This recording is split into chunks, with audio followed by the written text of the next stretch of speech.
Hello, welcome to the Sideboard here at the StarSeedingGames.com Standard Open in Dallas, part of the SCG Tour, brought to you by Ultimate Guard. I'm Nick Miller alongside Jim Davis. How's it going? It's a new standard format. You can play blue-white, so you're playing blue-white. Yeah, the MGG guys hooked a good one up. Brad, Dan, and Andrew are all playing a deck I think is very, very good. It's like a Sultai energy deck. And I was testing it a bit, played a league or two, and I'm like playing against this blue-white deck a lot, and I'm like, what am I doing?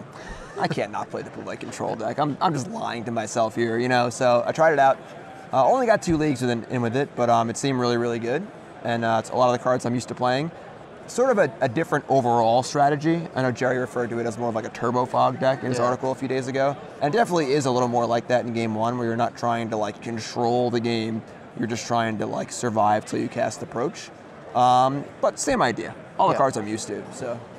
All right, this deck is probably, just glancing around day 1 at the top tables, I think I see more of this deck than anything, which is kind of surprising.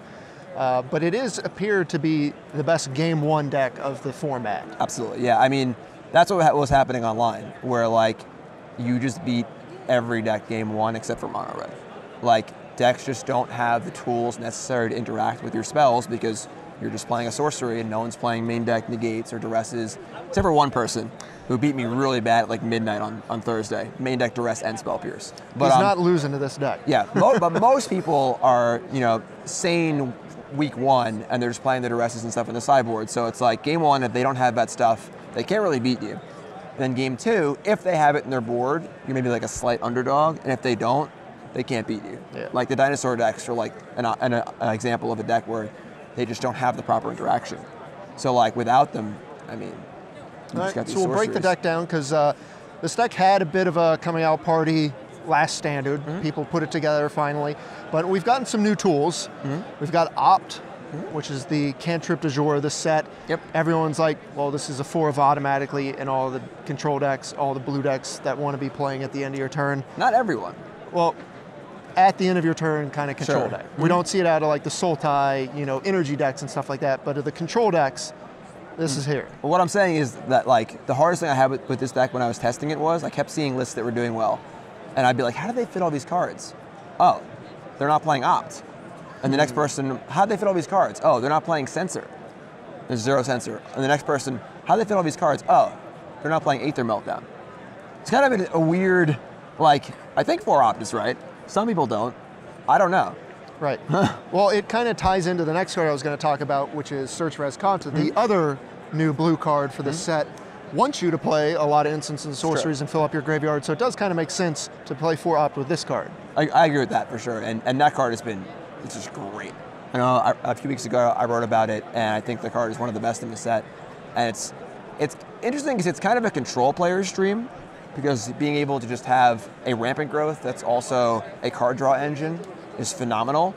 This isn't a pure control deck, but it actually works really well, very well with Approach, because you can use it to a clear 4 cards. You're just looking for this card or clearing the rest of your cards for it. Exactly. So it works really, really well together, and it does work well with the Opt and then the 8 cycling cards in Censor and Cast Out, so you can flip it pretty quick.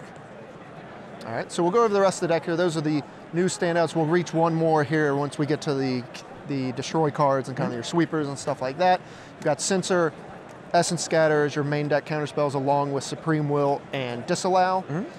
Then, of course, we've got Glimmer of Genius, which is, you know, that's what you want to be doing in this deck, and Cast Out as your other instant speed. And one thing I noticed when seeing a lot of players play this deck and their opponents are talking after the match is there's so many things this deck can do at the end of your turn or on their turn at 4 and up. There's just so many spells they have to play around. They say, well, you either could have Farm to Market, or you could have the new card, which we're going to mention right now, Settle the Wreckage, or you could have Glimmer of Genius, or any of these other spells that are cantripping and searching for what you're looking for. So you put your opponents in this bind where it's like, what do I have to play around this turn? Yeah, and they all require you to play in a different way. You know, Search, Settle says don't attack with all your creatures. And then Farm says attack with all your creatures, you know. And then obviously if you do nothing, then Glimmer works really well too. And the counter spells. So it definitely does a really good job of finding that crux point. Kind of like the Company decks used to back in the day, like Avacyn or Company or Spellcaller, or you never, what do I do, you know? Very few decks have as many tools on the end of their turn as this deck does. Yeah, and that's part of what drew me to it for week 1 also, was that I think the deck is a little not fully understood. It's a new deck, obviously, and it also just seems pretty hard to play against. And that's a pretty big advantage in week 1, where your opponents are trying to figure out their own deck. They're not even sure about their card choices or their total lines of play because they've only playing their deck for a few days. So by putting them in tougher spots, that's an even better way to gain advantage in a week 1 standard format. So we have Fumigate as well as Settle the Wreckage. How has Settle the Wreckage been for you so far through 6 rounds? It's very good. I'm only playing 2. It's definitely, it has the Path to Exile feel, obviously, where you don't always want to cast it on turn 4. A few times in testing, I had like aggro Long Tusk Cub decks miss their 4th land drop and then attacking me with 2 creatures, and I was like, I don't even know if I want to cast this right now, because if they're stuck on land, they can stumble a bit, and I can just, make my way into the late game like that. That works too. But it's a very, very powerful card, and the presence of it changes everything. I mean, your opponent kind of has to think twice. Multiple opponents have not attacked with everything when I didn't have it, and that's a great effect to have. Yeah, it's just exactly what you want in this type of deck. You get extra turns, and then as you said, this deck's sort of a Turbo Fog combo deck. You just want to reach the turns in which you're playing Rise of the Second Sun. You can be super far behind and then still win. Whereas most control decks, they can't afford to start falling behind because it kind of starts snowballing. And you get the point where now you're in the late game, but you just kind of fallen so far behind incrementally that you can't catch up. This, you just actually win the game. So it doesn't matter. All right. So we went over, Mono Red's the tough game 1 deck. Your sideboard has a lot of cards for that, but I also want to talk about your sideboard for how do you approach the mirror? Sure. Because it looks miserable. Yeah, game 1's tough because you just literally have 20 dead cards. Both players do. And then it ends up, I'm playing 1 disallow, which is a hard counter, and most decks aren't. So if we play a really long game, I could probably find it. But for the most part, you just can't really interact with the spell Approach Second Sun. And then whoever casts it first, now the other person can't cast theirs first, and then the other person will cast theirs and win. So it's this really weird, try to cast yours first, and not much interaction. Post-board, things get a lot more interesting because you get to actually interact with negates and gear hulks, you bring in creatures. I also tried something interesting, theory crafted mostly. I'm playing 2 of the blue cycle desert, Desert of the Mindful. And so I have 4 Ipnu Rivulet, and I have 2 of the Desert of the Mindful, and then I have a 7th desert on my board in Scavenger Grounds. So decking my opponent is actually a pretty reasonable course of action, I think, in a control mirror. It's also a little insurance against Lost Legacy and things of that nature. So it's kind of like a backdoor win condition, whereas the card Rivulet's already good in the deck because you can help shave 4 cards off your clock to approach, and it's kind of like a backdoor. It hasn't come up yet, but kind of theory crafted. All right. Not totally sure on it. But. So you can hit. They obviously have to play around you hitting their Second Sun by milling it, and you get to accelerate yours so that you can win quicker. If people aren't ready for that. And then if the game is actually going really long, you can just deck them. Sure. You can just go end step, mill 8, your turn, mill 8. That could theoretically just win the game too. Okay. So like we said, we got 4 negates. Then we have Jace's Defeat here, which is our new, Gainsay? Yes. Yeah. But you get to scry a couple. That card's old. I know that one. Yeah. And then Gear Hulks, which I'm not used to seeing the Gear Hulks in the sideboard of all these control decks, but now here they are, not good enough for the main deck now. It's not that they're not good enough, it's that they're just off plan. Being able to blank all your opponent's removal in game 1 is huge. But the problem is, everyone's boards in these negates, duresses, spell pierces. However, those all have the word non-creature on them. So I really wanted to just have whatever good creature threats I can have in the sideboard, and Gear Hulk's just the best one. Right. So it's instant speed. It's good against, I bring it against the teamer decks and any deck bringing in negates and stuff because they just can't interact with it effectively. And even if they negate the spell I copy, I still have a 5/6. Yeah. So it's just the creatures are for the non-creature interaction that comes in. So your number 1 creature, Torrential Gear Hulk.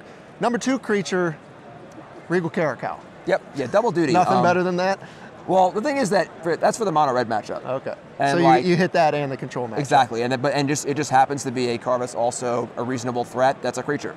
So in the mirror comes in. You definitely could bring it in against teamer or some deck if they're any deck that's really going overboard on duress effects.